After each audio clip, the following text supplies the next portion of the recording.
What if I told you that the very things you've been trying to fix about yourself, your overthinking, your high sensitivity, and that nagging feeling that you just don't belong, are actually signs of a superior intelligence? Most of the world is trapped in a shallow, pretend reality, and they label you as broken simply because they can't handle your depth. Society wants you to fit in, to quiet your intuition, and to ignore the psychology of your own soul. But Carl Jung believed that these flaws are actually the seeds of your greatest power. Today, we're going to stop apologizing for your complexity and start using it as a weapon for self-improvement and resilience. You aren't falling apart. You're finally waking up to your true authenticity. And once you see the truth, you'll realize you were never the problem.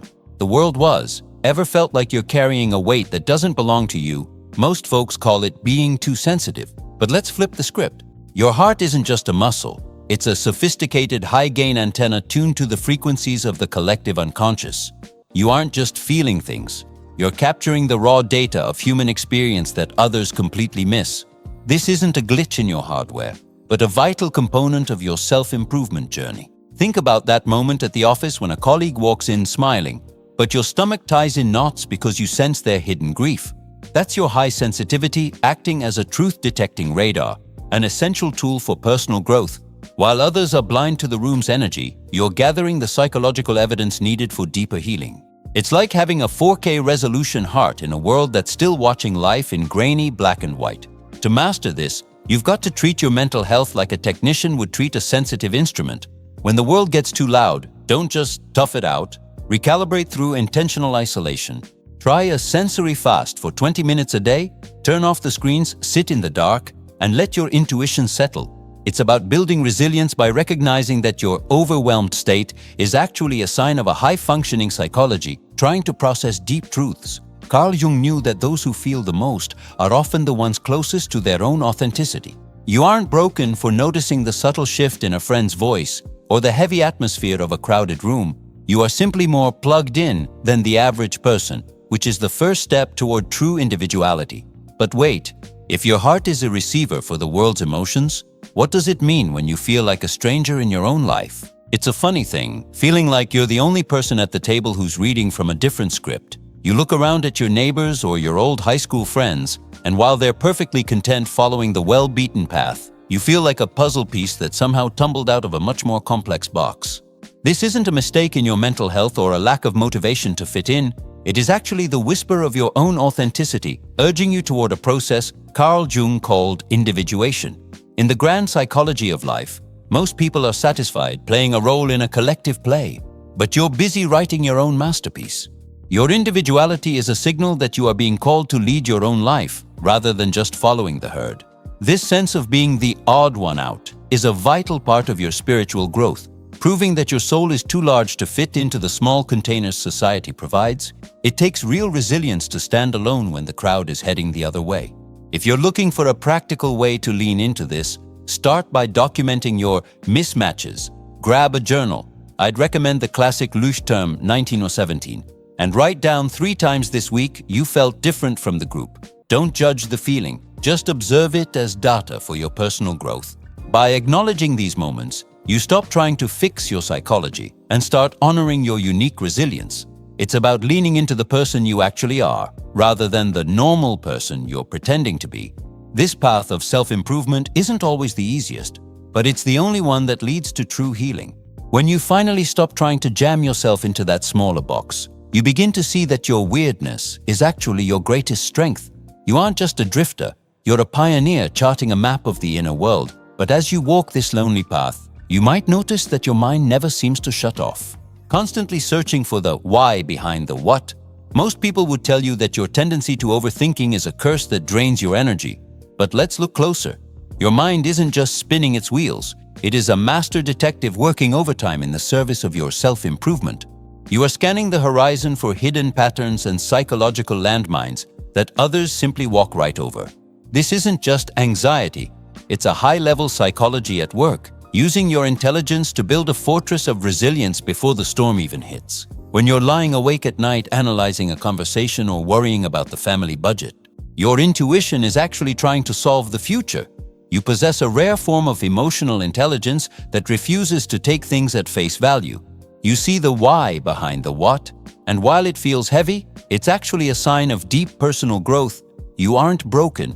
You're just wired to ensure that every step you take is rooted in authenticity and truth. To turn this mental engine into a tool for healing, try a technique called cognitive offloading. Instead of letting the thoughts loop in your skull, write them down in a problem-solution ledger. For every worry you list, like financial instability, write down one concrete action, such as researching low-cost index funds like VTI or VWOO.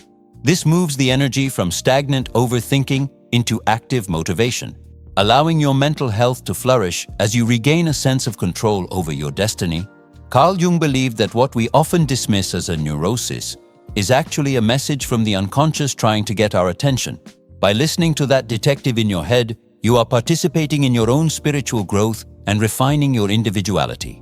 You are learning to navigate the complexities of life with a precision that others can't even imagine.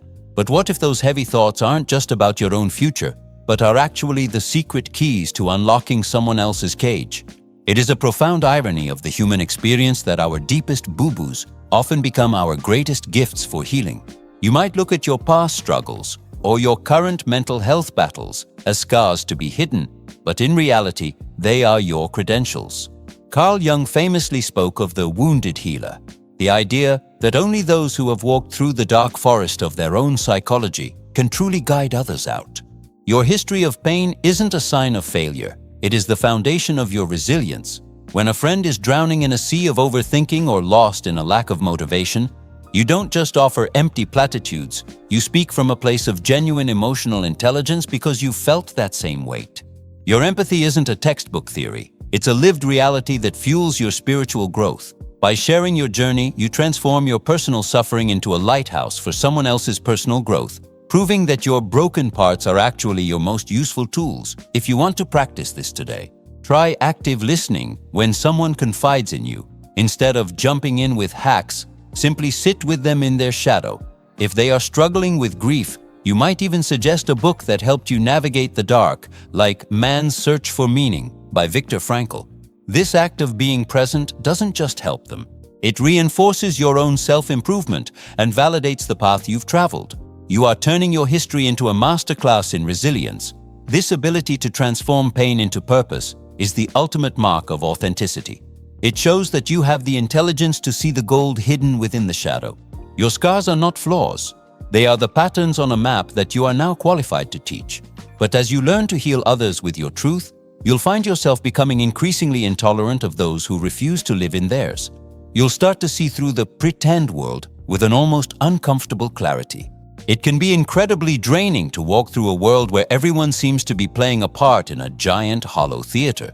You see the fake smiles at the office, the filtered lives on social media, and you feel a sense of irritation that most people would call bitterness or a lack of motivation.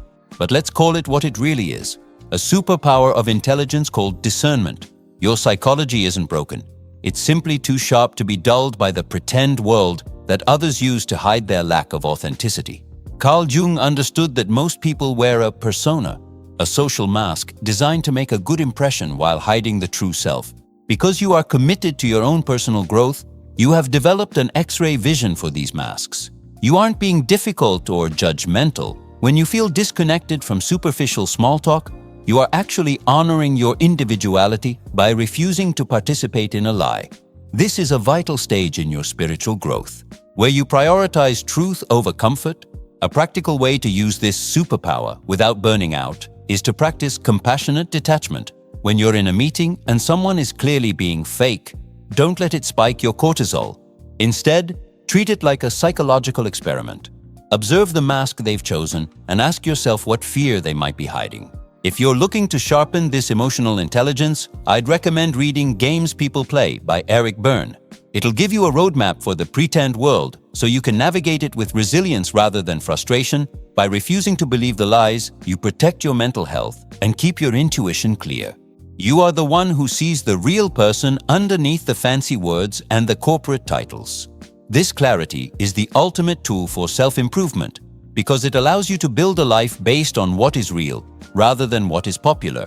You finally stopped trying to fit into a broken world and started building a whole one within yourself. You have completed the journey of reframing your flaws as your greatest strengths. Now that you've seen the truth behind your brokenness, it's time to stop treating your high sensitivity as a burden and start using it as a compass. Are you brave enough to stop hiding your individuality and actually lean into the odd parts of your psychology? The world is full of people wearing masks, but your healing begins the moment you drop yours and embrace your authenticity. Ask yourself, what part of my shadow have I been apologizing for that is actually my greatest strength? I want to hear from you in the comments.